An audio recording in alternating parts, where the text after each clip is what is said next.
बिबट्यांच्या उपद्रवाने जनता हतबल आहे, त्रस्त आहे. शिवण्य आपल्यात नाही, शिवण्याचे वडील शैलेश बोंबे आपल्यासोबत आहेत. भाऊ, काय सांगाल, वन विभाग जे उपाययोजना करतोय याच्यात तुम्ही समाधानी आहेत का? आणि आज आपल्या शिवण्य नाही. अजिबात समाधानी नाही आहे, कारण त्यांच्याकडं ना पिंजऱ्यांचा मुबलक पुरवठा आहे ना हे, आणि त्यांची कारणं म्हणजे एकदम उडवाउडवीची आहे. तुम्ही असं करा तसं करा, पण त्यांनी कोणी समाधानी नाही आहे. तुम्हाला किती मुलं आहेत? 2 मुली आहे, एक 3 महिन्याची आहे. आता तो आवाज येतोय बघा. किती महिन्याचं बाळ आहे? 3 महिन्यांचं. शिवण्य थोरली का 2 नंबरची? मोठी होती शिवण्य. काय शिवण्याची एखादी आठवण काय? एखादी म्हणजे अनलिमिटेड आहे, त्या लिमिटच नाही आहे.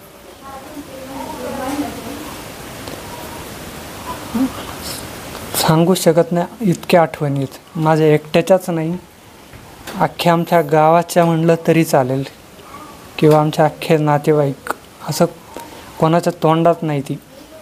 इतकी गोड होती ती. तर वन खात्याने ज्या उपाययोजना केल्यात, पिंजरे लावले किंवा त्यांचा स्टाफ फिरतोय, आज इथे रास्ता रोको आहे, काय हा सगळा फारस होणार की काही न्याय मिळेल? तर हा रास्ता रोकोचं हे मी माझ्यासोबत झालं होतं 25 तारखेला. गेल्या ह्या 25 तारखेला मी गावातून येत होतो, माझ्या पाठीमागं लागलेला बिबट्या. मी त्याही वेळी सांगितलं की बिबट्या माझ्या मागं लागला आहे, तुम्ही काहीतरी मोठं हे काहीतरी करा तर फायदा आहे. असं बोललं केलं काहीच होणार नाही. म्हणजे प्रत्यक्षात हे माझ्या दारात आलं, माझ्या घरात वेळ आली. हे जर त्याच वेळी केलं असतं, पिंजरे लावले असते, तर वेळ आलीच नसते ना माझ्यावर. मेन म्हणजे आता त्यांच्या गोष्टी अशा ऐकू येतात की माझ्या अंडर 9 गाव आहेत, आमच्या पिंजरे फक्त 5 आहेत, आम्ही काय करू म्हणतात, असं त्यांचे अधिकारी बोलतात. वन विभागाचे अधिकारी तुम्हाला घरी भेटायला कोण आलं होतं? नाही, ते झालं त्यावेळी आलेत. आता कालपासून तर कोण नाही. आपलं होऊन बघावं लागतं आहे, कुठे पिंजरे लावलेत, कसे लावलेत, किती. त्यांना होऊन विचारावं लागतं, त्यांना म्हणावं लागतं तुम्ही या घरी येऊन सांगा आम्हाला. ते होऊन येत नाही तिथे, आपल्याला जाऊन बघावं लागतं कुठे ठेवलेत पिंजरे, कसे काय केलेत. आज शिवण्य आपल्यात नाही, घटना दुर्दैवी आहे. दुसऱ्या कुटुंबावर अशी वेळ येऊ नये म्हणून काय तुम्ही सुचवाल, काय उपाययोजना केली पाहिजे? जे काय आहे ते लवकरात लवकर आणि जे करता येईल ते पटकन करावं यांनी. कारण हे नुसतं अंमलबजावणी करतात, मिटिंग घेतात, त्याचा काही फायदा होत नाही आहे. याच्या अगोदर कितीतरी वेळा मिटिंग झालेत ना. जर यांना रात्रीत शपथविधी घेता येतो आहे, आमदार फोडता येतात, कायदा बदलता येतो आहे, कबुतरासाठी तिकडं हे होतं आहे, मग तर हा आमच्या जीवाचा प्रश्न आहे. नाही तर आमची लेकरं बाळा अशी मारतात आहे, याच्यावर कोण ॲक्शन घेणार आहे? बघायला सुद्धा येत नाही. पालकमंत्री म्हणून त्यांनी बघायला पाहिजे नाही काय सिच्युएशन आहे लोकांची. ते तिथं बसणार AC-मध्ये असं करा तसं करा. आमदार आले ते? आमदार मला तिथे झाल्या 5 मिनिटात दवाखान्यात भेटले होते. दवाखान्यात आमच्या खासदार साहेब, दादा पण भेटलेले आणि हां वळसे पाटील पण भेटलेले, कोल्हे इथे आलेले. आता काल एक मिनिट, आता काल जी आपली मीटिंग झाली पुण्यामध्ये, ते म्हणाले आपण बिबट्याची नसबंदी करू, काही बिबट्यांना आपण गुजरातला पाठवू. ही उपाययोजना सक्सेस होईल?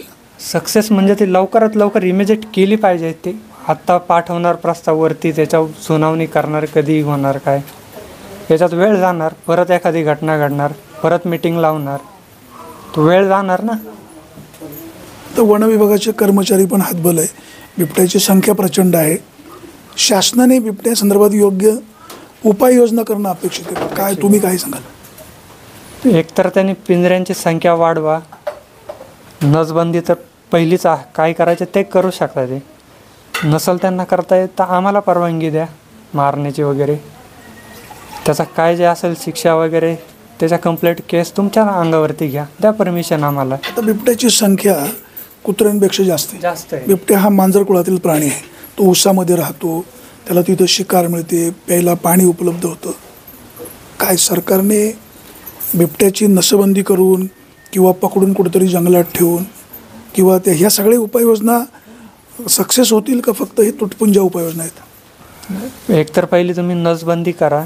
नसबंदी करून तुमचा फॉरेस्टच्या जागा भरपूर आहेत, तिथं एखादा उभारू शकताय ना तुम्ही त्यांना ठेवण्यासाठी. आता रानोमाळ बिबटे दिसतात दिवसा ढवळ्या 9:30च्या सुमारामध्ये. शिवन्या आजोबांच्या समोर तिला उचलून नेलेलं आहे. तुमच्या भावना? समोर म्हणजे ती माझ्यासोबत तिथून बोलता बोलता आलेली, सोबत बोलत होती इथपर्यंत. फक्त 1 मिनिट झाला असेल, मी तिला म्हणलं मी आंघोळ करतो, आपण आंघोळ झाली की जाऊ. ती मला म्हणली नाही, मला बाबाला पाणी आणि टोपी न्यायचे. तर ती इथून गेली असेल. 2 मिनटात मला आवाज आला, मी खिडकीतून पाहिलं, हे ओरडत येत होते सगळे. अक्षरशः मी तिला असं घेऊन गेलो इथून आम्ही दवाखान्यात. अख्खी हे झालं, ते रक्ताच्या थारोळ्यात होती ती. ताई, तुम्ही काय सांगाल, काय उपाययोजना करायला पाहिजे? उपाययोजना काय, सगळ्यांची मुलं जर अशी गेली तर काय करायचं आम्ही? आम्ही पैशासाठी तर मुलं जन्माला घालत नाही ना. आले देतात, सातवण करतात, आम्हाला लई दुःख झालं, दिला चेक गेले. काय करायचं त्या कागदाचं आम्हाला? आम्ही 9 महिने त्यांना पोटात वाढले. आम्हाला जर पैसेच कमवायचे असेल तर आम्ही असे पोरं उसांनी सोडले असते ना. काय करणार आहे? जे आम्हाला पैसे देतात ना, त्यांनी तिथं वाघ का फिरतोय, त्याला शिकार पाहिजे. मग त्यांनी तिथंच आम्हाला जे पैसे देतात त्या पैशाचं त्यांनी काहीतरी त्यांना खाद्य आणून हे करा ना म्हणा. बघणार नाही, काय नाही, आले दिला चेक का गेले, हे आले ते गेले, आम्ही लेटर करा हे करा. ते लेटर घेणार, 5 मिनटं वाचणार आणि दिलं साईडला. त्याच्यावर त्यांनी काहीतरी हे केलं तरच काहीतरी होणार आहे ना. शासन म्हणते बिबटे पकडणार, काय गुजरातला पाठवणार, नसबंदी करणार, पिंजऱ्यांची संख्या वाढवणार. काहीच नाही. ते फक्त इथून पकडून न्याला ना, एक जण म्हणतात आमच्या संघ या, तिथून न्याणार. काय असं का लगेच दुसऱ्या शहरात जाऊन लगेच सोडणार ते. म्हणून तर त्यांची संख्या वाढत जर गेली, जर यांनी लांब जर सोडले असते संख्या कमी होणार आहे का. इकडची तिकडं तिकडची. आता किती वर्ष झालं आम्ही इथं राहतो, आम्हाला नाही, पण ह्या वर्षी इतके आढळलेत पार. आता आपण म्हणतो इथं हे जास्त ऊस आहे ते त्याच्यामुळं जास्त आहे. शहरांनी तसं दुकानांसमोर येऊन दुकानांच्या घरांवर बसून गेलेले आहेत ते. आता सरकार जे उपाययोजना करतंय किंवा जे प्रयत्न चालू आहेत, याच्यावर तुम्ही समाधानी आहे? आणि हे प्रयत्न यशस्वी होतील का फक्त ही बनवेगिरी? नाही होणार, काहीच नाही होणार. हे फक्त कसं झालंय, आता आमचे गावातले ना सगळे तापलेले, म्हणून त्यांना भीती वाटती परत आमच्यावरती काय कारवाई होईल का म्हणून. उद्या जर आम्ही शांत बसलो ना, कुत्रं विचारणार नाही आम्हाला का काय झाले, आणि त्याच्यावर योजना होणार नाही. इथून मागं पण खूप त्यांना लेटर गेलेले आमच्या गावातून. आमच्या गावात लय घटना झालेल्या आहेत ह्या. आता आमच्या झाल्यावरती काल का परवा देवधटण्याला एक घटना झाली, 3 वर्षाच्या मुलीला ऊसामध्ये हे नेले. मग का बरं? त्यांनी जर सुरक्षा केली असती तर आज तो पण जीव वाचलाच असता ना. म्हणून त्याच्यामुळे ना सरकारने काहीतरी बंदोबस्त. माझी मुलगी आहे ती, मी तिला 9 महिने पोटात वाढवले. आमचा जीव कसा होता असं आम्हाला माहिती. ती आजच नव्हती राहत, ती झाल्यापासून मी पुण्याला असले का महिना 2 महिने आजोबां संग इथं राहायची. आणि सरकार म्हणतात नाही तुमच्या आजूबाजूला जास्त आहे म्हणून त्याच्यात लपून राहतो. त्या दिवशी मी समक्ष 15 दिवस झाले इथं आंब्याच्या झाडाखाली आलो होता मोकळा. फक्त 10 मिनटं गेट लावायला उशीर झाला. उद्या तो घरात पण येऊ शकतो ना. तरी म्हणतात नाही तुम्ही नीट राहा. आम्ही 24 तास तर गेटच्या आतमध्ये राहू शकत नाही. आम्हाला खायचंय, आम्हाला कष्ट करायचे म्हणलं, आम्हाला शेतात वावर. आणि त्याच्यात ते म्हणतात वाकून काम करू नका. मग उभं राहून कसं काम करायचे आम्ही? त्यांना काय AC मध्ये बसतात, त्यांना पगार भेटतो, पण आमचं इथलचं पोटचं जातंय ना. त्यांना म्हणा ना तुमचे बाळ पोरं इथं आणून ठेवा, नाही तर तुम्ही इथं राहा, नाही तर आम्हाला तिथं ठेवा. आज कुत्रे कमी पण वाघ जास्त झाले. आज कुत्रं बघायला भेटत नाही. आणि जरी नुसतं कुत्रं भुकलं तरी असं वाटतं का ते आलं इथं म्हणून. इतकी भीती निर्माण झालेली आता त्याची. शिवन्या आपल्यात नाही. शिवन्या नाही, शिवन्या आमची पाराशी सोन्यासारखी होती. असं कोणी आलं ना तिला ओळख नव्हती लागत, काय नाही. मम्मी पाणी आण, आजी चहा कर.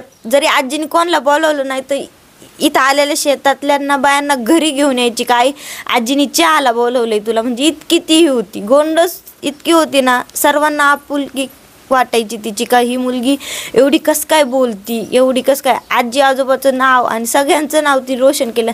फक्त तिला न्याय मिळायला पाहिजे. ती म्हणती मम्मी मी गेले ना पण दुसरा मुलगी वाचली पाहिजे. आता हेच झालं पाहिजे. शिवण्या आपल्यात नाही. आपण पाहतोय हे बॉम्बे कुटुंबाचं दुःख प्रचंड मोठं आहे. लोकप्रतिनिधी किंवा राजकीय मंडळी, वन विभागाचे अधिकारी इथं येणार, सांत्वन करणार. प्रत्यक्षात मात्र उपाययोजना होण्यासंदर्भामध्ये गांभीर्यानं पाहणं गरजेचे आहे. तुम्ही अशा किती शिवण्याचे बळी घेणार आहे? आजपर्यंत ह्या विभागामध्ये अनेकांचे बळी बिबट्याच्या हल्ल्यामध्ये गेलेले आहेत. बिबट्यांची संख्या मोठ्या प्रमाणात वाढते. सर्वसामान्य लोक हतबल आहेत. वन खात्याच्या कर्मचाऱ्यांची संख्या तोकडी आहे. जे काय असेल नसेल ती जबाबदारी तुमची आहे. शेतकरी बांधवाला शेतात गेल्याशिवाय पर्याय नाही. मोटर चालू करावी लागते, शेतामध्ये काम करावं लागतं. सध्या सोयाबीन काढणीचं काम चालू आहे. ऊसाला पाणी भरावं लागतं. फ्लावर, कोबी, मका, चवळी काय जे पिकं असतील, शेतकऱ्याचं जीवन हे शेतामध्येच आहे. पूर्वी असं म्हणायचे सूर्यास्तानंतर शेतामध्ये जाऊ नका, बिबट्या येतो. आता सूर्यास्त असू, दुपार असू, सकाळ असू, बिबट्या कधीही रानोमाळ दिसतो आहे. 9:30 वाजण्याच्या सुमारास आजोबांच्या समोर ह्या माऊलीचं बाळ गेलेलं आहे. ज्याचं जातं त्याला कळतं. मंत्र्यांना, अधिकाऱ्यांना त्याची काय जाणीव असणार आहे. या विभागाचे खासदार डॉक्टर अमोल कोल्हे, आपण इथं आलात, मनापासून धन्यवाद. या विभागाचे आमदार दिलीप वळसे पाटील, तुम्हालाही धन्यवाद. परंतु तुम्ही जे काल बैठकीमध्ये जे ठरलं आहे ना, त्याची अंमलबजावणी तातडीने व्हायला हवी. बिबटे कुत्र्यापेक्षा त्याची संख्या जास्त वाढली. बिबट्यांना गोळ्या घालायची परवानगी द्या किंवा ज्या ज्या भागातले बिबटे आहेत त्यांना पकडा. तुम्हाला त्यांच्याबद्दल फार आस्था असेल तर तुम्ही स्वतंत्र व्यवस्था करा. परंतु जर उपाययोजना केली नाही तर लोकांचा उद्रेक प्रचंड वाढेल. हे गरीब कुटुंब आहे, काही करू शकलं नाही. आज या पंचतळ्यावर आंदोलन होणार आहे. 8 दिवसानंतर पुन्हा वातावरण शांत होईल. अजून एखादा कोणाचा तरी बळी जाईल. पुन्हा अशी गांभीर्याने उपाययोजना करेल. या सरकारच्या विचाराचं सरकार केंद्रामध्ये आहे. ह्या दोन्हींनी एक तर बिबट्याला शेड्यूल 2मध्ये आणावं, गोळा घालण्याची परवानगी द्यावी, किंवा जे तुम्हाला वेगवेगळे उपाययोजना काय करायच्या असतील त्या उपाययोजना कराव्यात. आपण बिबट सफारी जुन्नर तालुक्यातील आंबेगाव या ठिकाणी करणार होतो. ती बिबट सफारी अजून कागदावर राहिलेले आहे. परंतु जुन्नर, आंबेगाव, खेड हे 4ही तालुके आज बिबट सफारी झालेले आहे. कुठेही जा बिबट्या रानोमाळ दिसतोय. शिवण्या आज आपल्यात नाही. हे सगळ्यांचं मन हेलावून गेलेलं आहे. प्रचंड दुःख आहे यांचं. हे दुःखामध्ये मी त्यांची मुलाखत घेतो, याचं मला पण दुःख आहे. आज ह्या मुलीची आई, शिवण्याची आई, आपल्या भावना व्यक्त करताना त्यांच्यासुद्धा भावना दाटून आलेल्या आहेत. ह्या सगळ्या महिला या ठिकाणी बसलेल्या आहेत. आज त्यांना भेटायला आलेले आहेत. त्यांचं काय दुःख असेल, त्यांच्या काय यातना असतील, ह्या मायबाप सरकारला, वन खात्याच्या अधिकाऱ्यांना थोडीफार वाटू द्या आणि गांभीर्याने याच्यावर उपाययोजना करा. अजून एखादी शिवण्या बिबट्याची बळी ठरणार नाही याबाबतची काळजी घ्याल अशीच अपेक्षा. सुरेश वाणी, विघ्नर टाइम्स, पिंपरखेड.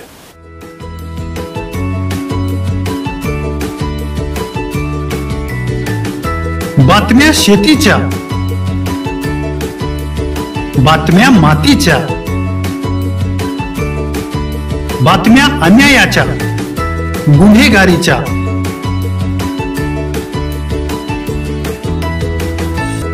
राजकारणाच्या आणि समाजकारणाच्या, शोषणाविरुद्ध बुलंद आवाज, जनसामान्यांच्या हुंकाराची गाज, सत्कार्याला प्रोत्साहन, दुष्कृत्याला अनुशासन, निर्भीड, निस्पृह, सडेतोड, बेधडक आणि रोखटोक म्हणजेच विघ्नहर टाइम्स. शोध बातमीचा, ध्यास सत्याचा. आपलं चॅनल, आपली बातमी. सबस्क्राईब तर कराच, पण बेल आयकॉनवर क्लिक करायलाही विसरू नका.